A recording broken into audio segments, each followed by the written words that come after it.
Here's the overview. This is my Yamaha tenor saxophone. It's a YTS-23.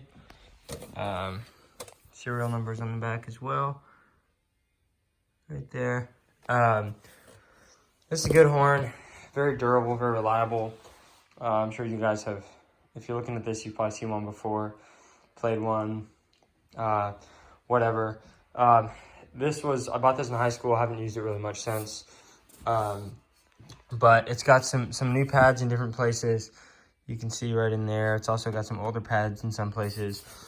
It plays from head to toe. I've got another video of me playing it, B flat all the way up to F, and sounds good doing so. It is a little hard to play in some of the lower register stuff. The leaky pads maybe is probably what that is somewhere. But I know a lot of these pads are fine. A lot of them are in good shape.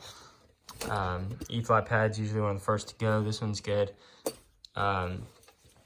So yeah, I mean it's a good horn. It plays. Be a great horn for someone in a marching band or something like that, looking for another, or a beginner looking for a horn.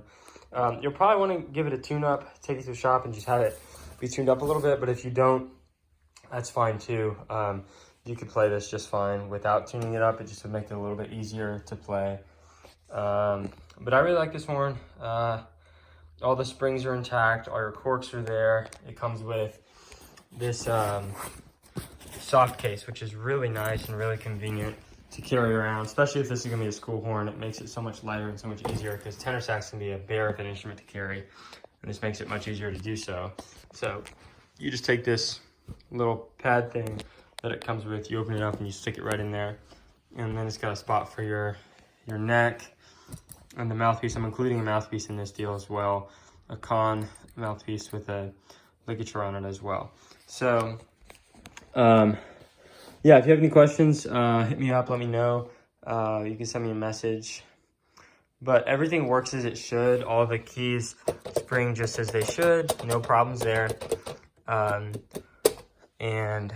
all the pads are in there. Like I said, some of them might need to be replaced. Missing 2 of those right there. Just aesthetic things, really. I mean, it makes it a little easier to play, but doesn't really change much at all. I never had those there when I was playing it. But anyways, yeah, all the pads are there. Some of them are in good shape. That one looks like it's a little too big for the key, but it seals. So overall, this is a player's horn, like a marching band horn, beginner horn, an extra horn. You're a clarinet player and you're looking for a saxophone, this is it. If you're a sax player looking for a pro horn, this is not your horn. This is, the Yamaha 23 is not a professional horn.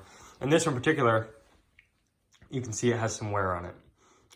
It's lived some life, but it's still alive and kicking. And this thing would last another 100 years. And I mean that. I mean, these saxophones will last forever. Yamaha is known for making some of the best. But just, full disclosure, all the way through, the whole video I'm showing you, this is what it is. It's a great horn. It's not the best horn, but it's going to play good for you, and it should last you a while. Like I said, you'd be best to probably give it a tune-up right away. But if you don't want to, you'll be okay. Those lower notes are sometimes a little harder. You got to just open up your embouchure on them, but it still plays all of them. It just likes to convert to the upper register as well. So there's everything about it. If you have any other questions, let me know. A lot of these horns you see online are in need of repair. They're not sold by someone who knows enough about the saxophone to kind of tell you what's going on. So the advantage of this one is you know what you're getting. It's a horn that plays. It's a good horn, and it's not the best horn in the world. But I played in high school. I enjoyed it, and just looking for a new home. I haven't really taken it out of the case in months, and I'd like to pass it to someone who can use it a little bit more. So if you have any other questions, like I said, let me know. I'll probably stop rambling here pretty soon. Looks like this pad has a tear in it, but it's not on the seat, so it should be okay for the future. But you'll want that replaced before too long. Things like that. But that doesn't necessarily affect the playability. It still plays, but that's something to keep in mind as you're looking through the whole thing. So there you go.